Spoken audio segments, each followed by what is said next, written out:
چاند دراصل ہمارے سولر سسٹم کا حصہ ہے اور یہ زمین کا ایک قدرتی سیٹلائٹ ہے۔ چاند کی اپنی کوئی روشنی نہیں ہے، مگر سورج کی روشنی ریفلیکٹ کرنے کی وجہ سے یہ ہمیں روشن نظر آتا ہے۔ چاند پر جانا انسان کا ایک دیرینہ خواب تھا جسے نیل آرمسٹرانگ نے مکمل کیا، مگر اب 50 سال سے زائد وقفے کے بعد امریکہ کی جانب سے خلائی مشن آرٹیمس 1 لانچ کر دیا گیا ہے، جس کے ساتھ امریکہ کی چاند کی جانب پھر سے پیش قدمی کا سلسلہ شروع ہو گیا ہے۔ آج کی اس ویڈیو میں ہم آرٹیمس پروگرام کے بارے میں دلچسپ معلومات پیش کر رہے ہیں۔ ناظرین، تاریخ میں پہلی بار جب اٹلی کے عظیم ماہر فلکیات گلیلیو گلیلی نے چاند کو اپنی دوربین کی مدد سے دیکھا تھا تو انہیں چاند پر غیر معمولی کریٹرز اور غیر ہموار سطحیں نظر آئی تھیں۔ اس انکشاف نے چاند کی لازوال روایتی خوبصورتی کا تصور انسانی ذہن سے ہٹا دیا۔ 4 صدی قبل گلیلیو 30 نومبر 1609 کو وہ پہلے انسان بن گئے تھے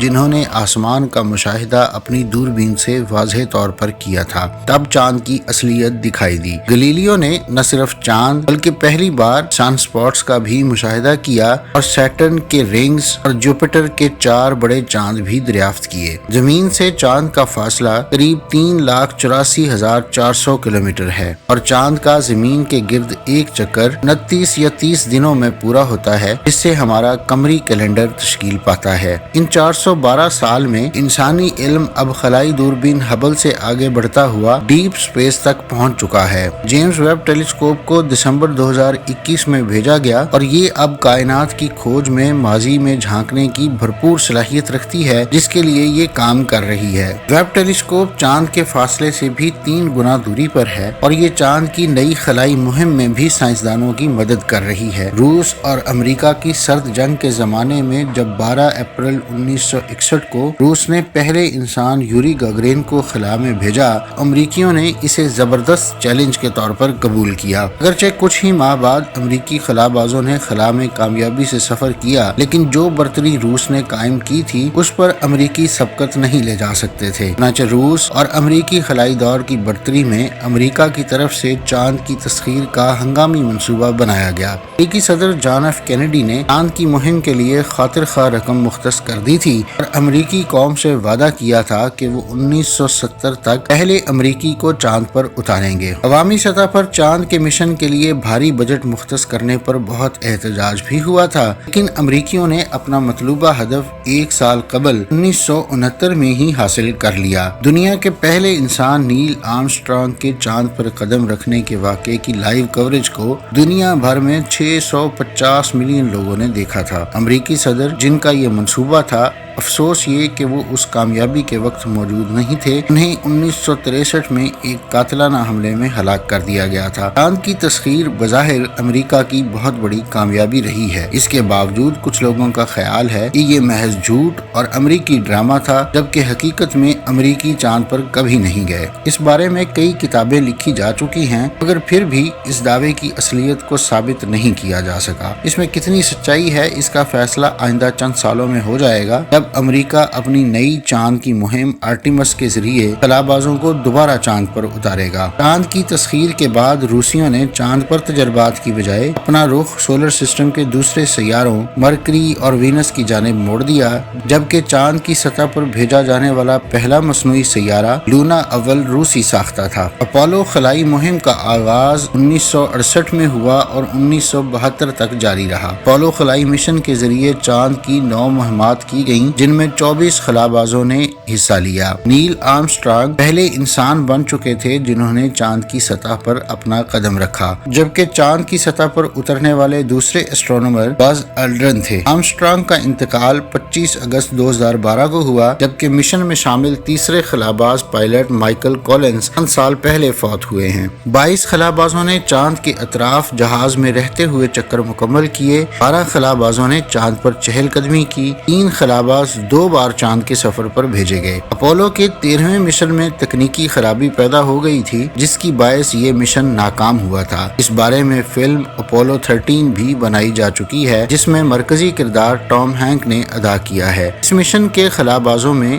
لوول، گرٹ اور چس شامل تھے۔ اسے 11 اپریل 1970 کو خلا کی طرف روانہ کیا گیا۔ 26 جولائی 1971 کو پہلی بار لونر روور کا استعمال کیا گیا تھا، اور 6 خلابازوں نے چاند پر اس گاڑی کو چلایا۔ اپولو 13 کی ناکامی کو دیکھتے ہوئے ستمبر 1972 میں اپولو کے اگلے مشنز 18، 19 اور 20 کینسل کر دیے گئے۔ ان 24 خلابازوں کے علاوہ کوئی بھی دوسرا انسان زمین کے نچلے مدار سے آگے نہیں بڑھ سکا، سوائے ان جانداروں کے جن میں 2 کیچوے اور 5 چوہے تھے جنہیں انسانی پرواز سے پہلے ٹیسٹ کے طور پر بھیجا گیا تھا۔ اپولو مشن 203A ٹیسٹ پرواز تھی، جبکہ اگلی پرواز اپولو مشن 1 204A کا عملہ زمین پر راکٹ ٹیسٹ کے دوران آگ بھڑکنے سے ہلاک ہو گیا تھا، اور ان 3 ایسٹرونومرز میں راجر بی چیفی، ورجل گرسم اور خلا میں چہل قدمی کرنے والے پہلے امریکی خلاباز ایڈورڈ وائٹ بھی شامل تھے، جو کہ حادثے کی نظر ہو گئے۔ اپولو 7 اور اپولو 9 کم زمینی مدار کے خلائی مشن تھے جو چاند کی ٹیسٹ فلائٹ کے لیے بھیجے گئے تاکہ خلائی جہاز کی کارکردگی،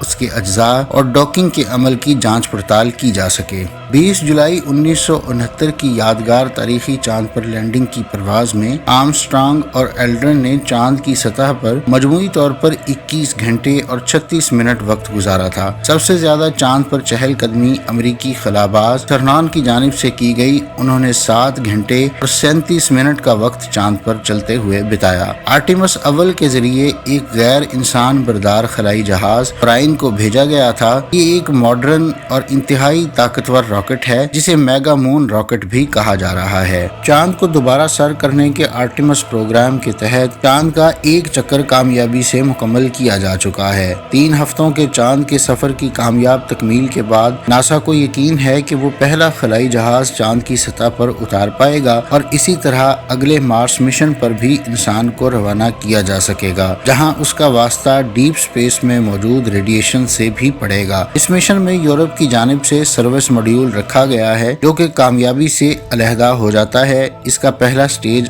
8 منٹوں پر الگ ہوتا ہے اور جلد ہی پورا جہاز سروس ماڈیول کے ساتھ آزادانہ طور پر اڑنے لگتا ہے۔ آرٹیمس کا نام چاند کی یونانی دیوی کے نام پر رکھا گیا ہے۔ یہ سورج کی بہن تھی۔ 1969 سے 1972 تک کے اپولو مشن کا نام سورج پر رکھا گیا تھا، حالانکہ اس کا نام بھی آرٹیمس ہونا چاہیے تھا۔ چاند کی حالیہ مشن ان طویل میعاد چاند پر بسیرا کرنے کے مشنز کا اہم حصہ ہے اور آزمائشی پرواز ہے، جبکہ اگلے مشن کے ذریعے خلاباز بھی سفر کر سکیں گے۔ ناسا نے اپنے اس پہلے مشن کی کامیاب تکمیل پر 2025 یا اس عشرے کے اختتام تک آرٹیمس 3 کے ذریعے 2 خلابازوں کو چاند کی سطح پر اتارنے کا اعلان کیا ہے، اور اس مہم کے ذریعے پہلی بار چاند پر ایک خاتون کو بھیجا جائے گا۔ کئی دہائیوں کی محنت کے بعد اسپیس لانچنگ سسٹم اور ماڈرن اورائن کی تکمیل ہو سکی ہے، جس میں تعمیرات، ٹیسٹنگ، گراؤنڈ کی سہولیات وغیرہ شامل ہیں۔ ملٹی بلین ڈالر کی لاگت سے تیار کردہ اس مشن میں کچھ ٹیکنیکل مسائل رہے ہیں اور خرابی موسم کے باعث متعدد بار ڈیلیز کا شکار بھی ہوا۔ اس مشن میں نجی خلائی کمپنی اسپیس ایکس کے علاوہ یورپی خلائی ایجنسی، کینیڈا اور جاپان نے بھی ناسا کے ساتھ تعاون کیا ہے، جو کہ چاند پر طویل المدتی رہائش کے تجربات کو فروغ دینے کے لیے کام کر رہے ہیں تاکہ آنے والے وقتوں میں یہاں سے مریخ مشن بھی بھیجے جا سکیں۔ ناسا کے مطابق پروجیکٹ کی مجموعی لاگت کا اندازہ 2025 تک 93 بلین ڈالر لگایا گیا ہے۔ ناظرین، یہ تھی آج کی ویڈیو۔ اگلی ویڈیو تک کے لیے مجھے اجازت دیجیے۔ اللہ حافظ۔